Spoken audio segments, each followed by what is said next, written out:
Hey guys, my name is Chantel. Welcome back to my channel and thanks for hanging out with me today. So I'm so excited because Crunchyroll premiered the first episode of Idolish7 Third Beat. And I believe, and correct me if I'm wrong, I think they already aired the first episode in Japan at a special event from what I can gather.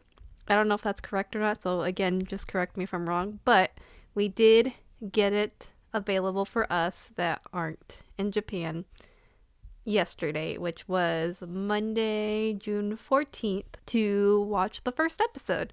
And Crunchyroll did something similar when Second Beat premiered as well, where they aired the first episode like a few months before it was supposed to air, which is awesome on Crunchyroll's part. Thank you, Crunchyroll, for giving us this first episode and, putting subtitles and all that.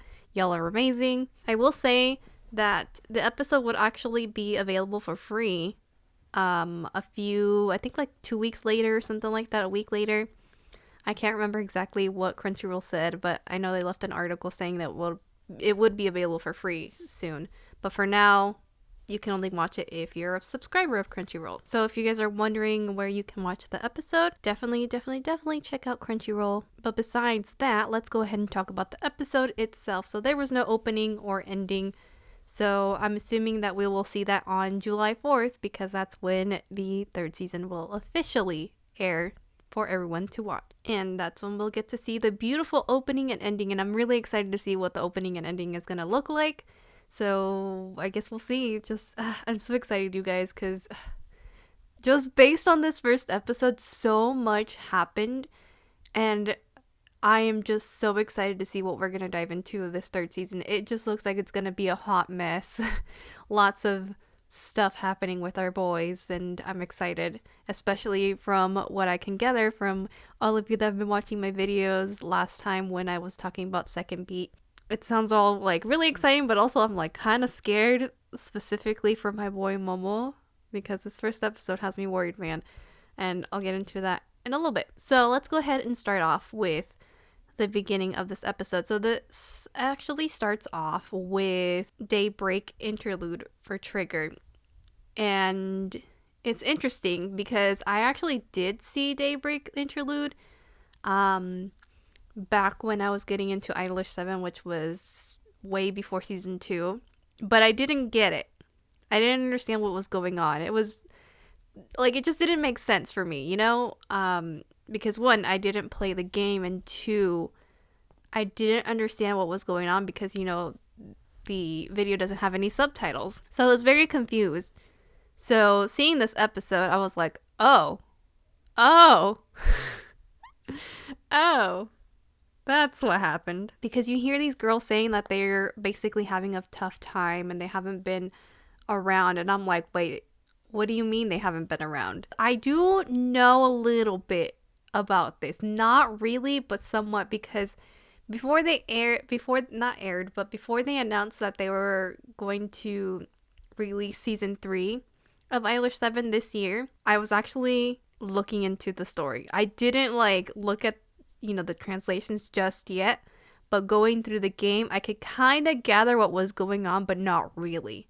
So I kind of knew that something did happen to Trigger, but I don't know exactly what happened and what led to that. So it was actually really interesting to hear Tsumugi say that this was the fall of Trigger and that nobody expected it. So I'm like, what exactly happened with Trigger? Because based on what Tsumugi was saying and how she said it, it sounds like Trigger was really struggling to get back on their feet. So I'm kind of worried, and I have a feeling it probably has to do something with Zool. But I could be totally wrong about that, and it could be about something else. So I guess we'll see what happens this season. Once we see those few seconds of that, we actually go into kind of like a recap of what happened, not necessarily last season, but the last episode of season 2, where they talk about Rivales and Triggers and Idolish7's concert, 3-day concert at Zero's Arena. And then we get that scene with Haruka basically saying that he's coming for Trigger, or pretty much 10. And that's when we focus on Idolish7. So it looks like they're celebrating, and there's a lot of new changes coming to Idolish7. One of them being that they're gonna hire more people and they need to handle things a little bit better because of what happened, last season with all the craziness with Idolish7. So they're trying to get more prepared and better situated. And on top of that, they also announced that Mezzo's gonna be having a new manager. And I love that as soon as they announced this, both Sogo and Tamaki are so worried. They're like, oh, this new manager is gonna throw us off. Like, we're starting to understand each other. What if this messes things up? And it's just so funny because they're like thinking about each other, and it's just so cute and adorable. And lo and behold, guess who's their new manager? And I knew it was gonna be their new manager. Like, who else? Like, they wouldn't just hire somebody like out of the blue. Like at least I felt like it. So there was like I don't know. Just when they announced it, like somebody said that they were gonna get a new manager, I was like, there's just one person I can think of, and that is Banri. And of course, Banri is like, it's me, don't worry, which really surprises everyone. And I really like that Banri says that, I don't have any reason to be cooped up at the office anymore, which kind of makes me think that the main reason why he was cooped up in the office was just so Yuki wouldn't see him. But now that Yuki knows that he works there and, all is good now between the two, and, basically, everything that was revealed in season 2, he feels like, there's no need to hide anymore now that's out in the open. At least that's the feeling that I got when Banri was talking to them and saying, I don't have a reason to be cooped up anymore, so why not? And after this, Tsumugi mentions that they have to get ready to go to the party, and Yamato is like, do I really have to go? Because I don't want to go. And as soon as Yamato said this, I'm like, there has to be a reason why Yamato doesn't want to go. Especially because they just kind of zoom in on Yamato's face when Tsumugi says, like, not Tsumugi, but the president was saying, no, you have to go. This is, like, really important for you guys to be at these kind of events. And Yamato just kind of looks defeated and kind of, like, worried. So I initially was like, uh-oh, there's something he's probably not wanting to go because there's probably gonna be someone that he knows there. Something is up. That's all I knew. And sure enough, my gut feeling was right about that, which we'll talk about in a little bit. But the next thing that I do want to talk about that happens next is with Trigger and the manager. I always forget their name. I'm sorry. Anasanagi, I think, is their name, right? So with Anasanagi, I like that she did an impression of Gaku's dad. It was hilarious. And so, like, just on point. Like, she really nailed it. And I really like that because it just made this whole scene, like, hilarious. And basically, Gaku's dad said, do not talk to Rivale or Idolish7. You guys need to stay away from them and be professional and blah, blah, blah.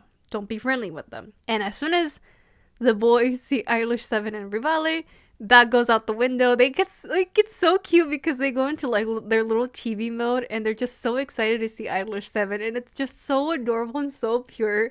But it also goes to show you like how much the relationship has changed between the two groups. Like, they're just so close now, and that just warms my heart. Like, they're just so precious and so cute. Like, they're all good friends, and I love that. Especially looking back at season 1, just it makes me happy, that they've gotten this far. And as all of this is happening, I believe it was Gaku that mentions, hey, where's Yamato? And that's when Nagi makes like this weird comment saying, oh, like, the people, not like, I can't remember exactly what he said, but he said something about like, he probably has a secrets and he's being a coward and stuff like that. Like, just poking kind of fun at Yamato a little bit, or just kind of like implying that there's something going on with Yamato.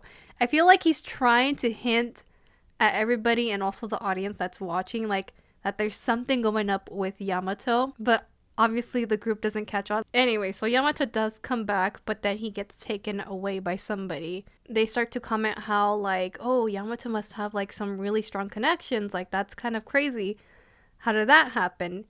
And as they're discussing this, the whole screen goes blurry and it focuses only on Yuki.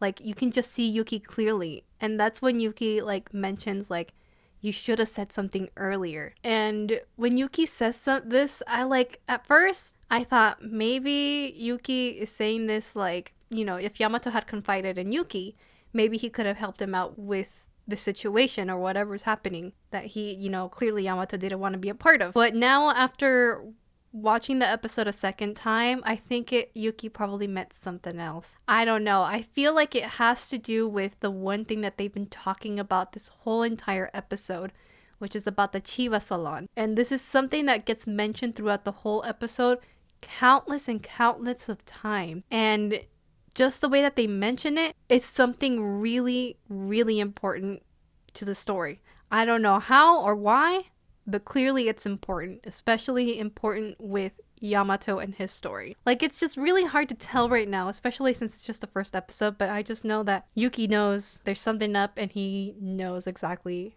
what's going on behind the scenes and why these people are pulling Yamato away so often. Anywho, so we'll dive back into Yamato again because there's just a lot more that I want to talk about because he does have a scene towards the end, so I'll save my thoughts for that. But for now, let's go ahead and talk about the importance of Tsukumo and Hoshikage. Hopefully I pronounced those names right. Well, basically, these are these two important groups in the TV industry or industry in general that seem to have like a lot of power. And what's funny is that before Gaku talks about the importance and like tells us about the like everything that's going on between these two, Momo has like this not meeting, but like Rivale's manager says like, hey, there's someone from Tsukumo that wants to talk to you. It's the younger brother. And he kind of like cuts the manager off and he's like, I get it, I'll go. And just the way that Momo reacted and said it, it sounds like he does not like this guy from Tsukumo. I don't know, just his reaction just gave me like an this guy that he's gonna meet with is probably up to no good and is no good. Because Momo is a really friendly guy and he really likes everybody. So to see this kind of reaction out of Momo just sent like a lot of warning flags to me, like a lot of red flags. So I'm like, so I guess I have to watch out for this guy, Which I guess let's go ahead and talk about that now since we're in the topic of Momo. So throughout the episode, we do see the interaction between Momo and I believe his name was Ryo. And let me tell you, the anime made this dude so creepy. Like, I don't like the vibes that I'm getting from this guy. Like, you can tell that this guy is up to no good. And Momo's just trying to be, his normal playful stuff, but like self, but at the same time he's trying to like warn this guy to back off. That's the vibe that I got from their whole conversation. Like, props to the voice actors, just the way that they make these characters sound, even though like they're talking kind of friendly, like they're not really talking friendly.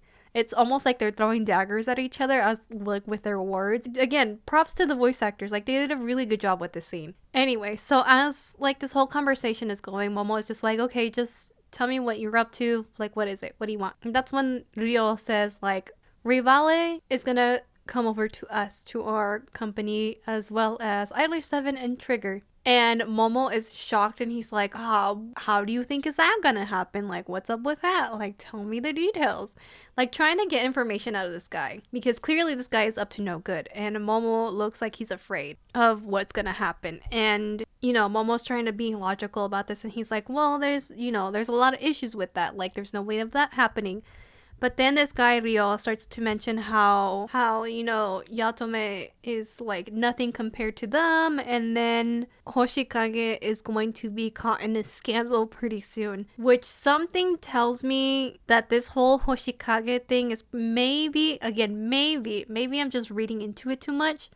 But again, this is just like the feeling that I get after watching the episode a second time, that it has to do with Yamato and what he knows. Something about I have a feeling it has to do with the Chiva Salon situation, whatever that is. I feel like Ryo knows and he's gonna expose that, but I don't know. Especially because later we do see a certain Zool member. Well, actually we see two. So I guess let's go ahead and talk about that now, which is Minami. So Minami gets introduced into this episode and we learn that he's a child actor and he gets introduced to Yuki. And we also learn that he's going to be working on, I believe it was the movie that they're working on with Yamato. And we learn that he knows about the Chiva Salon situation. At least that's what I could gather from what I remember. I'm like, I'm like, I have a feeling the whole exposed thing has to do with Minami, doesn't it? Again, I could be wrong, but who knows? Maybe I'm reading into the situation too much. But Minami, I don't know how I feel about him right now. But it seems like he knows a lot more than he is leading on, especially with Nagi. He's hinting at that there's a connection with Nagi because Yuki asks him like, you were studying abroad, right? Where were you at? And he says that he was at North Mare. And as he says that, he smiles and he looks at Nagi. So I'm like, uh-oh, like that isn't good. So it looks like he might have some dirt on Nagi, which I know someone in the comments last time did tell me that there was a connection there, but just the way that Minami looks at Nagi has me a little bit scared there, which I don't know, just right now I cannot trust Minami. He seems like one of those people that, yeah, they're nice and they try to get you to like trust them with their secrets and stuff like that, and then later kind of use that against you. That's kind of like the feeling that I get with Minami. I don't know, which kind of scares me a little bit, but who knows? Maybe I got, his first impression wrong, but, that's just my first impression right now.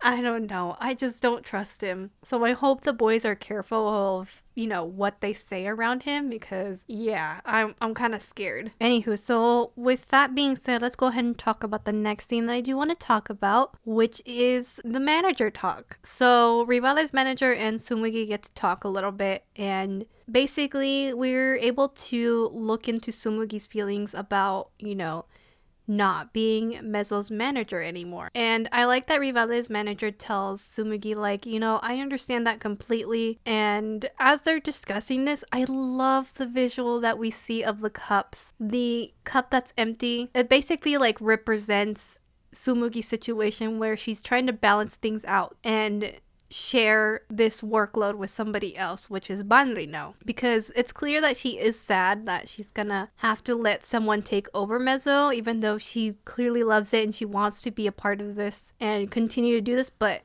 it's just too much for her. She can't handle all of these things by herself. She needs the help. And like I said, I really love that Rivale's manager says, it's gonna get lonely and you're gonna feel lonely. He says, like, from his own experience, he was happy that he knew these people, like his talents better than anybody. And when you hear that they're doing these jobs that they didn't hear about, you feel like you're missing out. So it was like a really nice heart-to-heart talk. On top of that, they start to discuss how there's a difference between the two companies, agencies, whatever you want to call them. I believe they're agencies, right?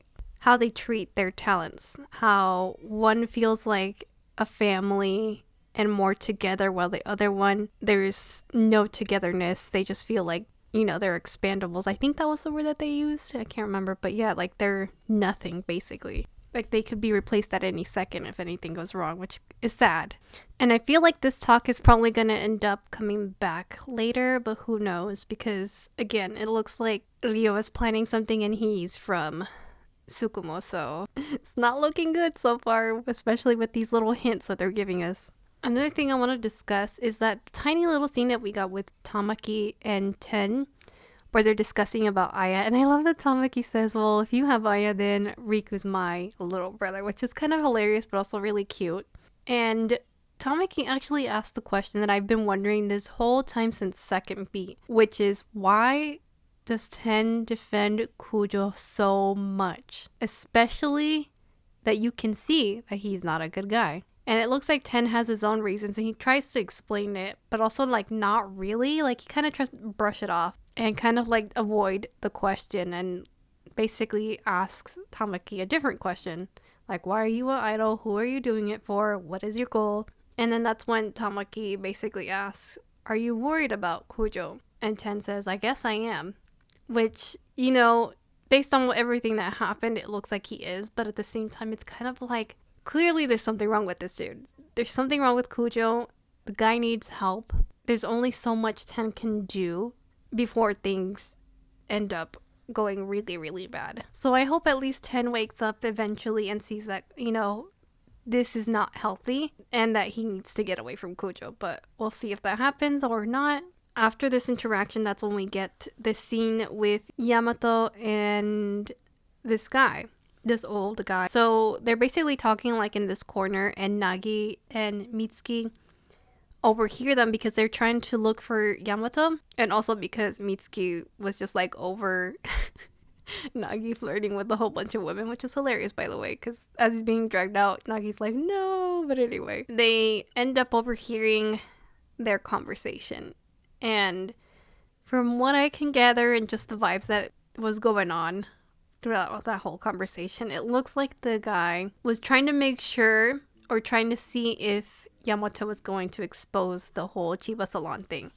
He was like, oh, well, it'd be a shame if you try to stir up something or blah, blah, especially when there's no trouble right now.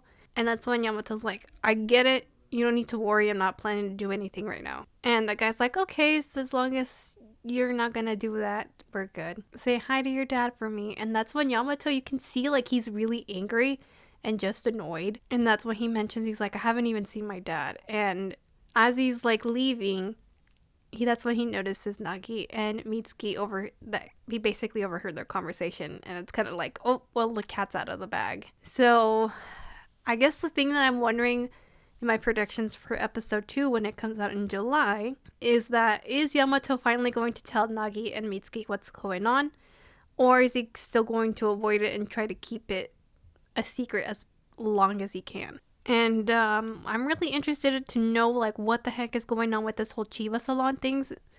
Like it just kept being brought up so much throughout this episode that you just can't help but wonder what exactly it could be.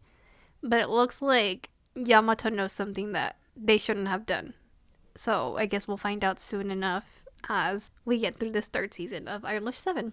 And if you stay after the credits, that's actually when we get the scene between Ten and Haruka. So Haruka basically sees Ten at his house and basically is telling him like, you're nothing, and trying to get under his skin. So I'm really looking forward to see all that. And then another thing that I do want to mention is that we did get to see another Zoom member, but just like for a split second in this episode. And oh, speaking of that, now that I'm remembering, sorry, I'm all over the place. The last thing I actually do want to talk about before I forget is actually about Sogo and Ryu, which honestly, I kind of hope that we dive into more of Sogo's family situation, because it looks like Ryu wants to help Sogo and his whole situation, because he's like, there's just no way, a parent could hate their child. And I love that Sogo says, oh, you must have grown up in a nice, loving, warm home. And we all know, based on the little information that we have about Sogo, that he didn't grow up in a loving home. It hasn't all been that great for him. And when he declines Ryu's offer for trying to help, he's like, I can mediate and trying to get them to understand and blah, blah, blah. Sogo's eyes get lifeless, and he's just like, no, it's fine. Which tells me that Sogo definitely has no hope whatsoever with this family. Like, he knows it won't go anywhere, which makes me sad. But anyway, I think that's it for me talking about this episode of Idolish7 second beat, 3rd beat. I'm so excited to talk about Idolish7 again. Like, it's been a while, and I can't wait to dive into talk about Idolish7 and what's gonna happen. I'm excited. So yeah, so look forward to more Idolish7 videos from me and my discussions, reviews, whatever you want to call them. And I hope you guys enjoyed them. Once again, let me know in the comments what you thought about this episode too. And yeah, so I will see you guys in July for the rest of the episodes. Bye!